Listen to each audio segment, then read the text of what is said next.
The grocery bags slip from my hands before my brain even registers what my eyes are seeing. A jar of marinara smashes against the floor, red splattering across the white tile like a crime scene. For a long heartbeat, I stand frozen in the doorway, keys still dangling from my fingers. Inside, my mother and my sister. In my cottage. The same cottage I'd posted pictures of only 3 days ago. The same address I had deliberately kept private. What are you doing here? My voice comes out hollow, like it belongs to someone else. Rachel, my sister, whirls around, measuring tape stretched between her hands. She's been sizing up the guest room. My home office. Her face flickers with surprise before settling into that look of entitled calm she's perfected over the years. "Oh, you're home early," she says. Behind her, Mom straightens from where she's been dragging my armchair across the room. She's already rearranged my living room into some design I despise. "We thought you'd be at work until 5, Mom says, smiling as though this is all perfectly normal. That doesn't answer my question. I step carefully over the spreading pool of red sauce, my shoes sticking to the floor. "How did you even get in here?" Mom waves one hand dismissively. "Oh, don't be dramatic, Allison. I had a spare key made yesterday when I stopped by.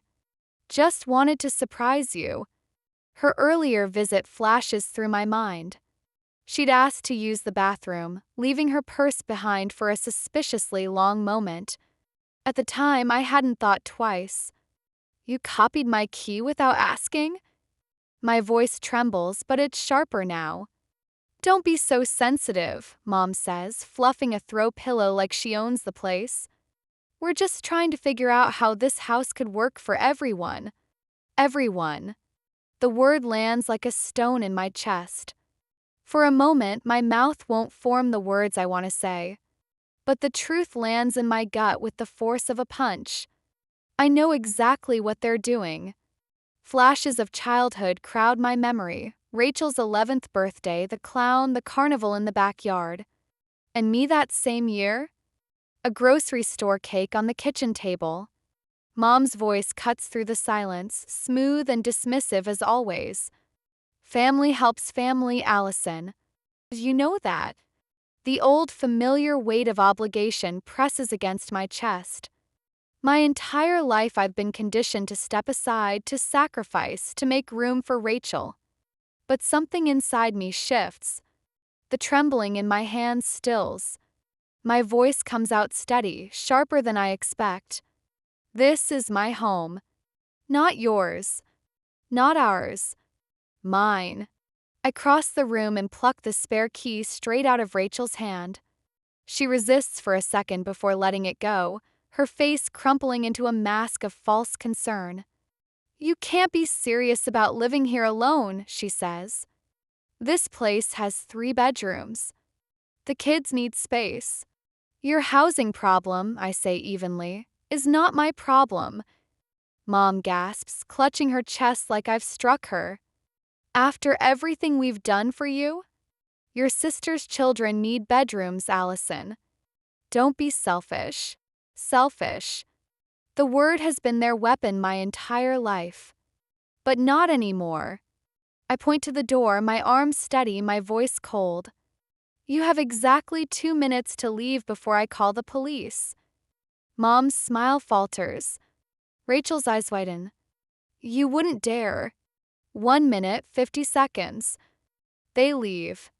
The door slams so hard the windows rattle, but the sound that follows, the deadbolt sliding into place with a heavy click, that sound feels like freedom. The silence in the cottage doesn't last long. 20 minutes later, while I'm still on my knees scrubbing marinara from the grout, my phone lights up. Dad's name. The second I answer, his voice booms through the speaker. "What the hell do you think you're doing, Allison? Your mother is in tears. You're tearing this family apart with your selfishness." I press harder at the stain, saying nothing. "Rachel needs help," he continues. "That's what family does. You've always understood that before. Always understood." always given in, always sacrificed. But not anymore. I whisper the words, but he doesn't hear me over his shouting. When the call ends, I stare at the family photo on my mantle. Mom, Dad, Rachel with her perfect family, and me smiling from the edge like I don't quite belong. For the first time, I see it clearly. The pattern. I flip the frame face down. This house is mine. My life is mine. And I'm done giving pieces of it away. The next morning, Facebook pings. Rachel has tagged me in a post. My stomach tightens. I tap, expecting another staged family picture. Instead, I freeze. It's a post from 3 weeks ago, before I'd even closed on this cottage. Her kids are squeezed into their tiny bedrooms, smiling. The caption: "Kids are finally getting a bigger place soon. Blessed. Family first." My breath catches. I scroll. Comments flood in. "Which room does Ellie get?" "The blue one with the bay window," Rachel replied. "Jack and Tyler will share across the hall." Mom thinks the third should stay a guest room for Aunt Carol. My coffee mug slips from my hand, hot liquid splashing my bare feet. 3 weeks ago. They were planning this 3 weeks ago, before I even signed the mortgage. It wasn't a spur-of-the-moment idea. It was calculated. Takeover. And then my phone buzzes again. A group text by accident.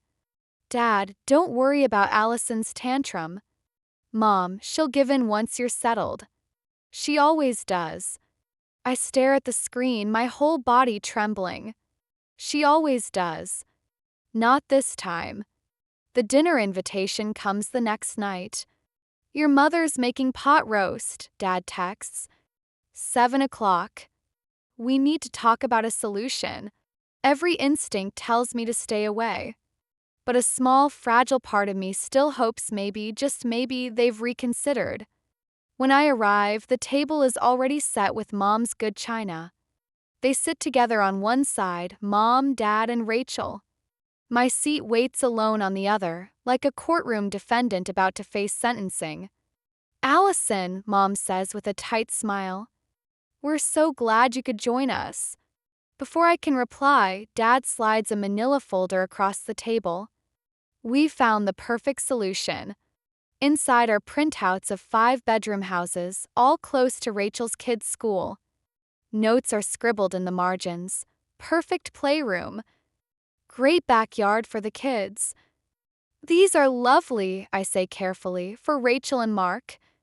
"No, sweetheart," Dad corrects, his tone dropping into authority. "For all of you. Together." Mom lifts her glass of iced tea. "We've already spoken to your bank. Transferring your mortgage is quite simple." My heart stops. "You contacted my bank?" "Just preliminary discussions," she says lightly, like it's nothing. Rachel leans forward, her voice dripping with entitlement.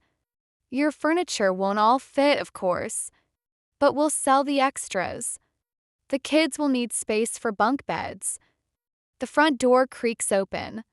Mark strolls in, late as always. He doesn't even look at me before saying, "I'll need the left garage for my truck. Allison can park on the street." The casual way they divide up my home, a house they've never paid a dime toward, leaves me speechless. My hands curl into fists under the table. Dad's voice sharpens. "Refusing to help would show you don't care about this family." Mom reaches across, her hand hovering near mine. "Think about your nieces and nephew. Children remember who was there for them." Rachel narrows her eyes. "Everyone in town knows family comes first. What would people think if they knew you were hoarding space while kids suffer?" The weight of expectation presses down, the same script I've heard my whole life. Protest, pressure, surrender. But something has changed. The script doesn't fit anymore. I stand slowly, setting my napkin on the untouched plate. My voice doesn't shake. "Watch me not help." I turn and walk out. Their voices chase me, demands, guilt, anger. But I don't look back. 3 days pass. Just when I start to breathe again, the attacks begin.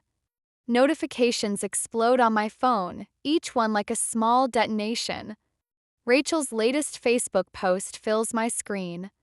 Her kids are squeezed onto a pull-out sofa, their little faces arranged in exaggerated pouts. The caption: "When family abandonment means your kids don't have proper bedrooms. Family first, unless you're selfish, apparently." My stomach twists as I scroll. Comment after comment, dripping with sympathy. "Prayers for you, Rachel." So selfish of her. Children come first. 3 church ladies even promised to remind me of Christian family values. My phone buzzes again. A text from Mrs. Thompson, my old 3rd grade teacher. "Your mother showed me pictures of your home. So much space for just one person. I raised 4 kids in half that size." The betrayal burns hotter than fire. Not just Rachel. Mom has been parading photos of my home around town, framing me as the villain. The doorbell rings. My heart leaps. Through the peephole, I see Pastor William's Bible tucked under his arm. This isn't a coincidence. It's coordinated. "I'm sorry, I'm not available for visitors," I call through the door. "Allison," he says, voice heavy with judgment, "your family is concerned. I'm here as your spiritual advisor." I didn't request spiritual advice. My voice is firmer than I expect. "Please respect my privacy." His sigh echoes through the wood. "I'll be praying for your heart to soften." I sink into a chair at my kitchen table, hands gripping the edge until my knuckles whiten. In just 1 week since throwing them out of my house, the scale of their retaliation is becoming terrifyingly clear. And then comes the worst blow. The bank calls about my mortgage. "We've been forwarding your statements to your updated address," the representative explains. My stomach drops. "What updated address?" "Your parents contacted us. They said it was for safekeeping." For a moment, I can't breathe. They'd almost succeeded in redirecting my financial documents. Quietly, behind my back. How much of my life are they already trying to take? That night, I lie awake cataloging every vulnerability. Every unlocked window. Every mail delivery. Every way they could breach the walls I'm trying so desperately to build. By morning, the attacks have multiplied. An email from my homeowners association lands in my inbox. According to them, my parents filed a complaint, accusing me of running a commercial business out of my cottage. A lie. A deliberate attempt to bury me under red tape. I spend an hour drafting proof that I don't operate a business here. Just a woman who wanted her own home. Just someone asking to be left in peace.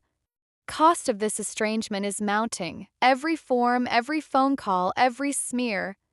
But the alternative? A lifetime of being their doormat. That's unbearable now that I've tasted freedom. So I act. I change passwords. Redirect my mail. Install security cameras at every door. Each step steadies my shaking hands, a small piece of control reclaimed. 2 days later, I pull into my driveway and freeze. Rachel's SUV sits in front of my house. Through the window, I see shadows moving inside. The violation isn't new, but something in me is. This time, anger replaces fear. I stay in the car and dial the police. Neighbors peek through curtains as the cruiser pulls up. My family spills onto the porch, Mom with outrage written on her face, Dad red with fury, Rachel clutching her purse like a shield. She's throwing her family out on the street. Rachel cries as the officer approaches. "We were just visiting." "With what key?" I ask calmly, showing the officer the camera footage on my phone. "I never gave them permission to enter." The officer's eyes harden. "Trespassing." Mom takes a step forward, her voice rising in desperation. Allison, how could you? Calling the police on your own blood? What will people think? For the first time in my life, I realize I don't care what people think. I care what I think, I say firmly. And I think this ends today. The officer escorts them off my property with a warning. As their car disappears, something profound settles over me. I've spent my whole life terrified of disappointing my family.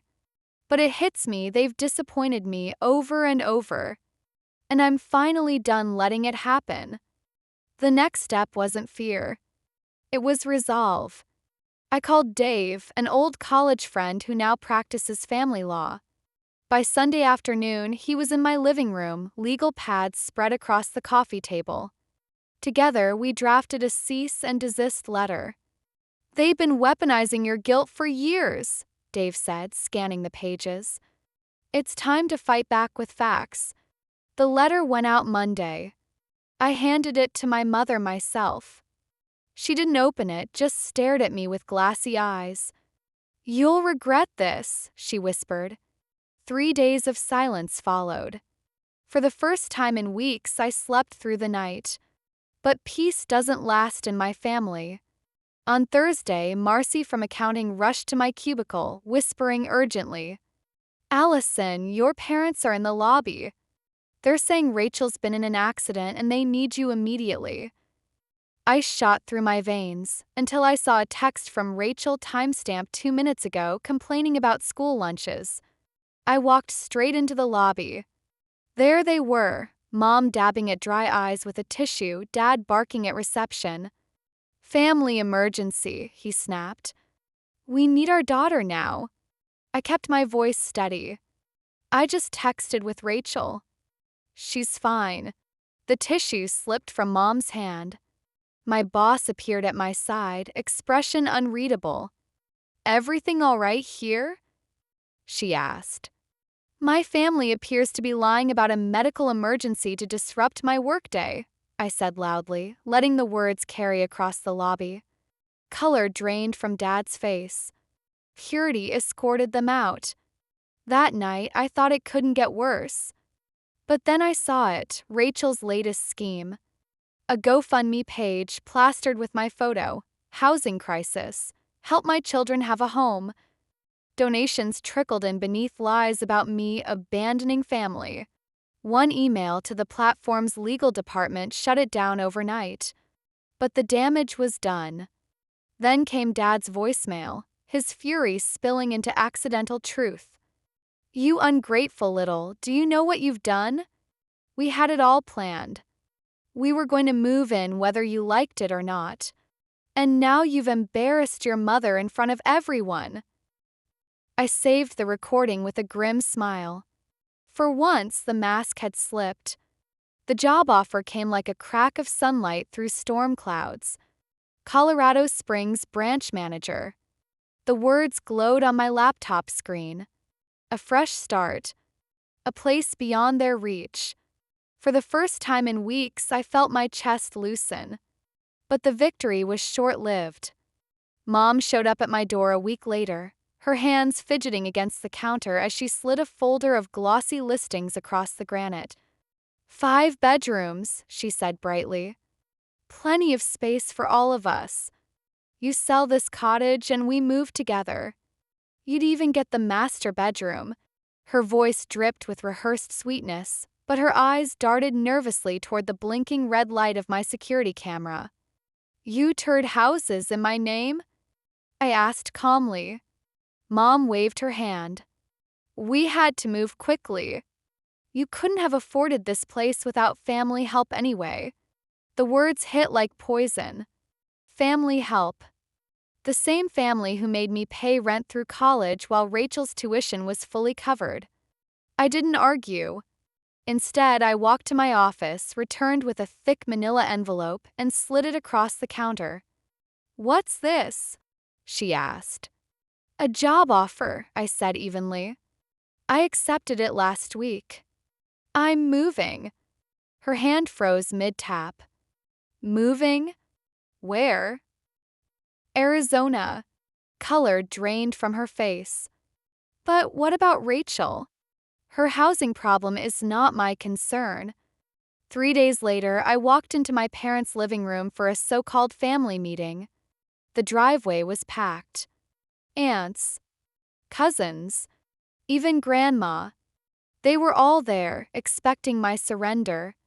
Dad stood with a forced smile. We've explained the solution to everyone. Now let's all be reasonable. But this time I had my own stage. I set my folder on the coffee table and spread out the documents. Rent checks I'd paid while Rachel lived free. Birthday expenses compared side by side. Security footage of my mother and sister trying keys at my door. Screenshots of their GoFundMe scam. Gasps rippled around the room. Grandma's hand flew to her mouth. "Is this true?" she whispered. Mom's silence was her answer. I stood, my voice steady. "My house is already on the market. I'm leaving. And this time you don't get to follow." The silence that followed wasn't just shock. It was the cracking of the family mythology that had kept me trapped my entire life. 2 days after the meeting, my realtor called. "You've got an offer," she said. 20,000 over asking. Cash. 30-day close. For the first time in months, my answer came without hesitation. "I'll take it." As I hung up, she asked one last question. "Do you want to keep the spare keys, or should I discard them?" I thought of the copied keys, the secret entries, the endless invasions. "Discard them," I said. "I won't need them where I'm going." The cycle would continue, of course. I'd already heard whispers that my parents were pressuring cousin Thomas about his guest house. But for once, I wasn't part of it. I had my own future to build. A month later, sunlight poured through the windows of my new home in Arizona. Boxes half unpacked. Furniture exactly where I placed it, not where someone else thought it should go.